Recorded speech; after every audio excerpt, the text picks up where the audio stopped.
We are in Nogales, Sonora, near the U.S.-Mexico port of entry, where twice, sometimes 3 times a day, big white buses with bars pull up here at the Deconcini port. They are buses filled with deported immigrants, some still in shackles, some still wearing their hospital gowns, dropped off here back in their home countries. Muy bien, ya aprendieron. This is an aid center for deported migrants. An aid center located just a few miles away from the U.S.-Mexico checkpoint, where every day the table is set for about 120 guests. They line up patiently outside, waiting for more than food. Many of these deportees were dropped off the bus with nothing but the clothes on their back.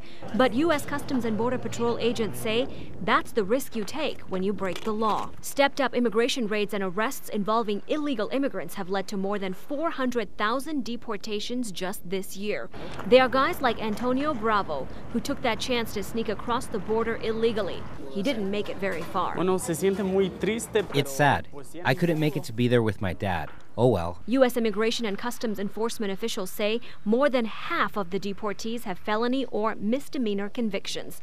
Among those deported, 1,000 people were convicted of homicide, 5,800 were sex offenders, and about 80,000 were convicted of drug-related crimes. These numbers are a victory for the federal government, a sense of failure for these deportees who trek through the hot desert to find work or be with family.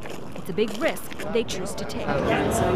We're tired from walking so many days in the desert and sad because we have to go back to Puebla. This man didn't want to show his face because he tells me he plans to illegally cross that desert again. I would like the opportunity to get a work visa. I wish they'd make the process easier. This man wonders if he'll ever see the 5-year-old child he left behind in California. My daughter tells me, "Come home, Daddy, come home. I miss you, I miss you." Many of the illegal immigrants we spoke to say they borrow thousands of dollars to enter the U.S. border illegally with a coyote or human smuggler, a debt they are expected to pay back mostly through hard labor.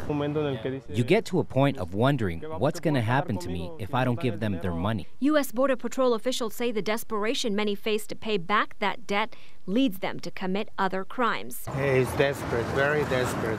A desperation leading millions of illegal immigrants into the hands of human smugglers.